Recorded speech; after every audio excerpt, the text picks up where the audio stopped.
आज हम स्टडी करने वाले हैं बोन मैरो ट्रांसप्लांट के बारे में। इसके अंदर हम स्टडी करने वाले हैं definition of bone marrow, definition of bone marrow transplant and then types and stages of bone marrow transplant and precaution. चलिए सबसे पहले जानते हैं बोन मैरो क्या होता है।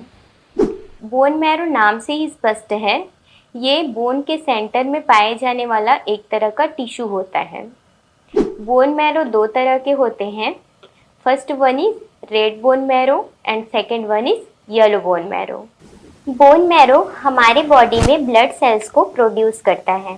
ये एक तरह से फैक्ट्री का काम करता है जो हर रोज हमारे बॉडी में तकरीबन 200 बिलियन न्यू ब्लड सेल्स को जनरेट करता है।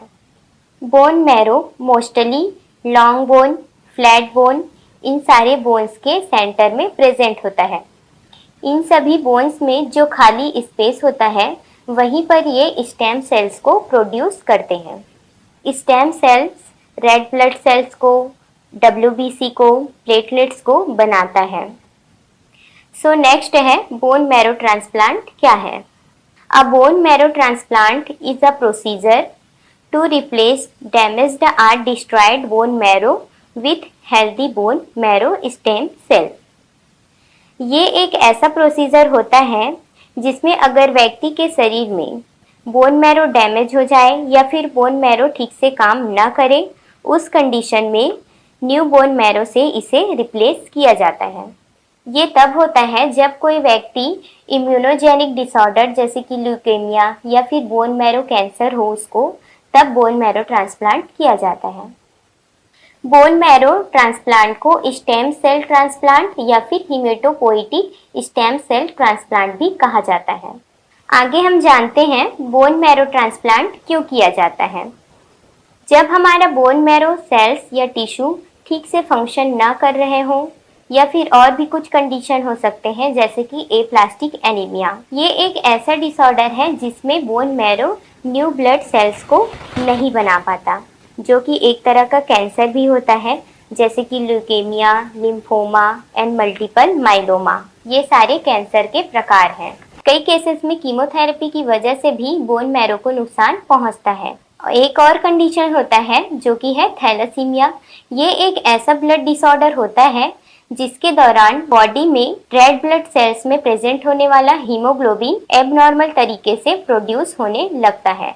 ये सारे डिसऑर्डर हैं जिसके चलते बोन मैरो ट्रांसप्लांट की जरूरत पड़ती है। There are major 2 types of bone marrow transplant. First one is autologous transplant, second one is allogeneic transplant. चलिए सबसे पहले जानते हैं हम ऑटोलोगस ट्रांसप्लांट के बारे में।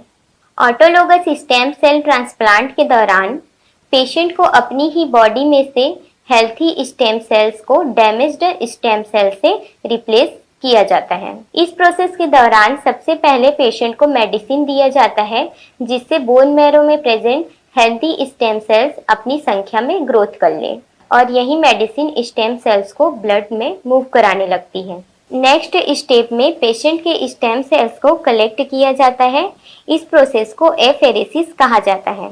इस प्रोसेस में सबसे पहले पेशेंट के दोनों आर्म में कैनुला इंसर्ट किया जाता है और फिर एक आर्म में से ब्लड को ले करके मशीन से पास कराया जाता है और ये मशीन ब्लड में प्रेजेंट स्टेम सेल को सेपरेट कर देता है एंड रिमेनिंग ब्लड को दूसरे आर्म से बॉडी में इंसर्ट करा दिया जाता है। अब स्टेम सेल्स को कलेक्ट करने के बाद इसे प्रिजर्व करने के लिए रख लिया जाता है और उसे फ्रोजन फॉर्म में स्टोर कर लिया जाता है। इसके बाद नेक्स्ट स्टेज में पेशेंट को हाई डोज कीमोथेरेपी दिया जाता है या फिर रेडिएशन थेरेपी दिया जाता है जिससे कि कैंसर सेल्स को किल किया जा सके। कैंसर सेल्स किल करने के बाद स्टोरेज किए हुए स्टेम सेल्स को वापस पेशेंट के ब्लड में इन्फ्यूज कर दिया जाता है। इस तरह से स्टेम सेल्स बोन मैरो में ट्रेवल करने लगता है और दोबारा new and healthy stem cells को जनरेट करने लगता है। तो दोस्तों ये हो गया autogenic stem cells transplant. Next हम देखते हैं एलोजेनिक स्टेम सेल्स ट्रांसप्लांट के बारे में। एलोजेनिक ट्रांसप्लांट में पेशेंट के रिलेटिव या भाई बहन जो भी डोनर है उनके हेल्थी स्टेम सेल्स को निकालकर रेसिपिएंट के डैमेज्ड स्टेम सेल से रिप्लेस कर दिया जाता है। एलोजेनिक ट्रांसप्लांट के सक्सेसफुल होने के लिए डोनर और रेसिपिएंट के ह्यूमन ल्यूकोसाइट एंटीजन का मैच होना बहुत ज्यादा जरूरी होता है। हमारे बॉडी में 6 ह्यूमन ल्यूकोसाइट एंटीजन प्रेजेंट होते हैं। ह्यूमन ल्यूकोसाइट एंटीजन हमारे WBC मतलब व्हाइट ब्लड सेल्स के सरफेस पे प्रेजेंट होता है, जो कि हमारी बॉडी में इम्यून रिस्पॉन्स को प्रोड्यूस करता है। डोनर और रेसिपिएंट के जितने ज्यादा ह्यूमन ल्यूकोसाइट एंटीजन मैच करते हैं, एलोजेनिक ट्रांसप्लांट के सक्सेसफुल होने का चांसेस उतना ही बढ़ जाता है।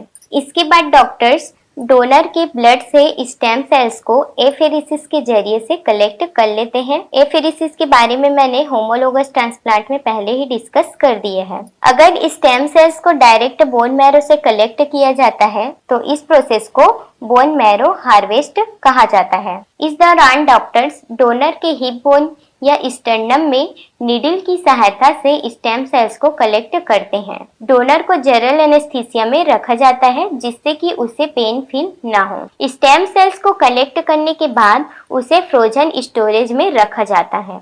देन रेसिपिएंट की बॉडी को हाईली कीमोथेरेपी डोज दिया जाता है ताकि कैंसर सेल्स को किल किया जा सके। देन नेक्स्ट स्टेज में डॉक्टर्स कैथेटर के थ्रू रेसिपिएंट के ब्लड में स्टेम सेल्स को इन्फ्यूज कर देते हैं और ये फिर से नया हेल्दी स्टेम सेल्स प्रोड्यूस करने लगता है बोन मैरो में पहुंचकर।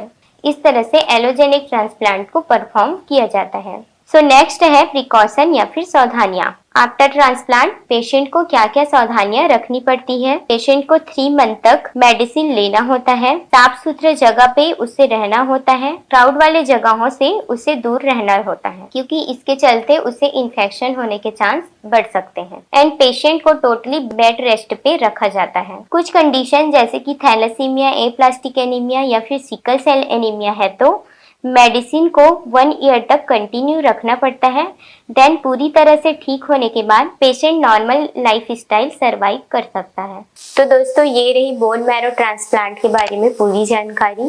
ये एक प्रोसीजर है, ये कोई सर्जरी नहीं होती। जैसे कि ब्लड ट्रांसफ्यूजन एक प्रोसीजर होता है, उसी तरह से बोन मैरो ट्रांसप्लांट भी एक प्रोसीजर है। पहले इस प्रोसीजर का खर्चा लाखों में आता था, लेकिन अब एडवांस टेक्नोलॉजी होने के कारण से किसी भी कैंसर पेशेंट को आसानी से अवेलेबल हो सकता है।